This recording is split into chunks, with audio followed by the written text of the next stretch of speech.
Olá, senhoras e senhores da sede do Instituto Consulplan. Sou o professor Antônio, de Língua Portuguesa, e o simulado que vocês vão assistir é um recorte adaptado da aula 50, presente no nosso RCO, da terceira série do ensino médio. Então vamos juntos. Então, terceirão, quais são os nossos objetivos? Ler e analisar o conto O Primeiro Beijo, de 1971, da Clarice Lispector, reconhecendo os elementos composicionais desta narrativa, deste gênero em específico, o conto. Em seguida, a gente vai reconhecer as relações lógico-discursivas marcadas por pronomes no texto. É um fato de língua que a gente chama de pronominalização, muito produtivo. É ele o responsável por retomadas nas cadeias referenciais do texto. E, por fim, eu tenho uma proposta de produção textual para vocês na nossa Redação Paraná, na nossa plataforma Redação Paraná. Então, para começar com uma provocação essa nossa aula, eu pergunto a vocês qual é o gosto de um beijo, né? Já contaram para vocês? Vocês já passaram por essa experiência? É possível descrever em palavras essa experiência singular na vida de todos nós, né? Eu acredito que sim, e a moça dessa foto que vocês estão vendo aí à esquerda é responsável por ter me contado essa história, né? Esse conto está presente, é o último conto do livro Felicidade Clandestina, e como todo conto, ele é uma narrativa breve, concisa, enxuta, resumida, caracterizada pela intensidade de seu efeito único, pela singularidade do seu enredo e pela concisão do seu núcleo narrativo, tendo apenas um núcleo narrativo de um modo geral. A história se realiza em 3 movimentos: na introdução, a apresentação dos personagens, a ambientação.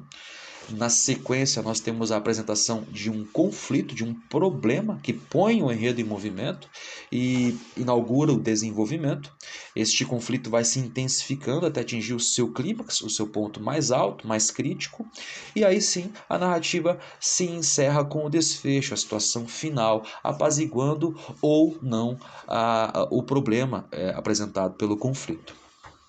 Então vamos juntos, o primeiro beijo.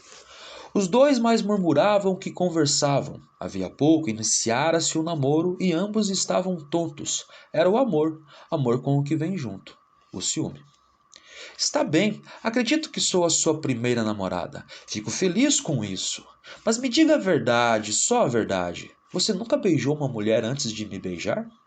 Ele foi simples. Sim, já beijei antes uma mulher. Quem era ela? Perguntou com dor. Ele tentou contar toscamente, não sabia como dizer. O ônibus da excursão subia lentamente a serra. Ele, um dos garotos no meio da garotada em algazarra, deixava a brisa fresca bater-lhe no rosto e entrar-lhe pelos cabelos com dedos longos, finos e sem peso como os de uma mãe. Ficar às vezes quieto, sem quase pensar e apenas sentir era tão bom. A concentração no sentir era difícil no meio da balbúrdia dos companheiros. E mesmo a sede começara.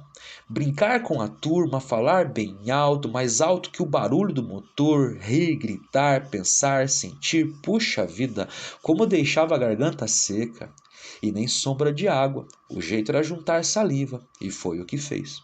Depois de reunida na boca ardente, engolia-a lentamente, outra vez e mais outra.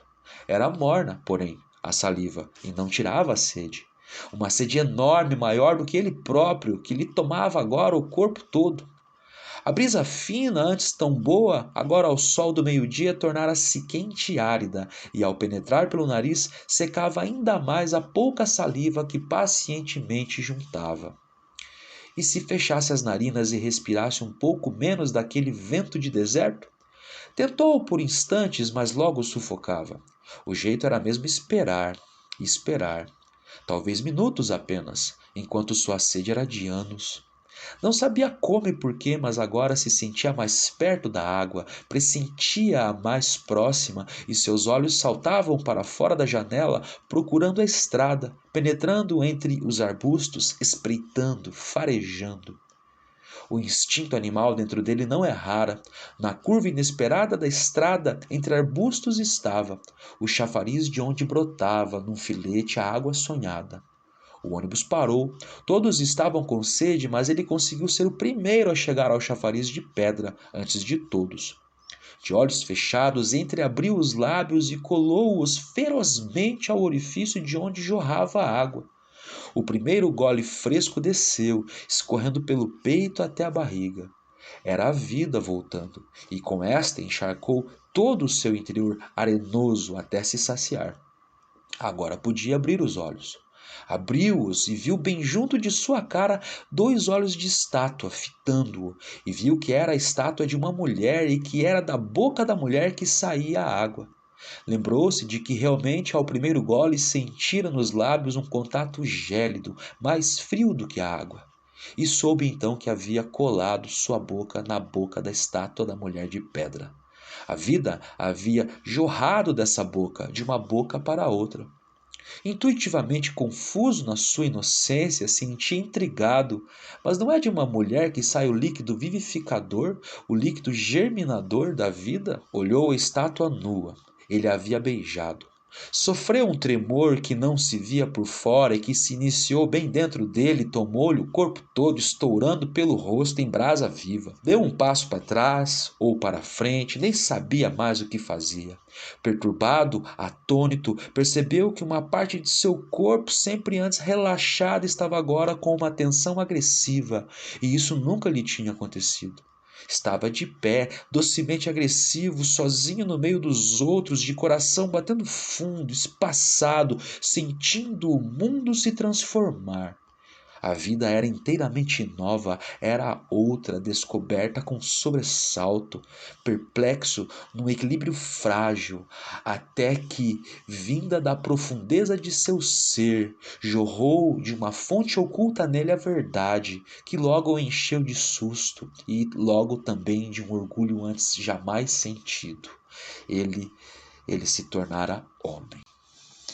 Poxa, mas que história incrível, né? É de uma sutileza, de uma delicadeza sublime. Do ponto de vista do enredo, o que nós temos é uma cena inicial onde jovens, né, estão flertando, né, em sua primeira experiência amorosa, afetiva, e um conflito se impõe, motivado pelo ciúme. Esse conflito vai se intensificando e quem toma a palavra aí é um narrador em discurso indireto e nos conta como foi essa experiência de um beijo deste menino bastante pretensioso, né? A gente percebe a presença irônica da dissimulação e do fingimento nessa voz narrativa extremamente articulada. E, por fim, o que nós temos é uma metamorfose, é uma transformação, é uma epifania pela qual passa esse personagem principal do conto, esse menino anônimo. É claro que é impossível esgotar esse texto, um texto dessa densidade, com o tempo que nós temos. Mas eu quero convidá-los agora para uma atividade. Então vem comigo. Atividade 1, minha gente. Releia o parágrafo inaugural do texto e assinale a única opção que descreve a voz narrativa inicial do conto. Os dois mais murmuravam que conversavam. Havia pouco iniciara-se o namoro e ambos andavam tontos. Era o amor, amor com o que vem junto. Ciúme. Letra A, o narrador em primeira pessoa nos apresenta uma narrativa do eu. Letra B, o narrador em terceira pessoa participa e testemunha os fatos narrados. Letra C, o narrador em terceira pessoa é onisciente, tem ciência de tudo, sabe de tudo, pois sabe de tudo que se passa na trama. Letra D, o narrador em terceira pessoa é intruso, pois para a narrativa várias vezes para dialogar diretamente com o leitor. A resposta correta, naturalmente, é a letra C. É um narrador em terceira pessoa que conta pra gente essa primeira experiência de dois jovens, né? Ele sabe do que aconteceu antes, ele sabe do que os personagens pensam, o que os personagens sentem. Então, nós lemos e analisamos o conto O Primeiro Beijo, da Clarice Lispector, identificando os elementos composicionais, compreendemos como a pronominalização opera retomadas nas cadeias referenciais de um texto e colabora, assim, para a construção dos sentidos de uma narrativa, e a proposta que eu deixo para vocês está na plataforma do Redação Paraná. Vou mostrar para vocês agora. Aqui está, minha gente, eu trouxe um texto de apoio chamado O Último Beijo, de uma autora recente chamada Renata Borges. Ela me autorizou a deixar esse texto para vocês como apoio, um modelo de conto, e a ideia é que vocês então sejam capazes aí de me contar uma história de um beijo. Um abraço, hasta luego.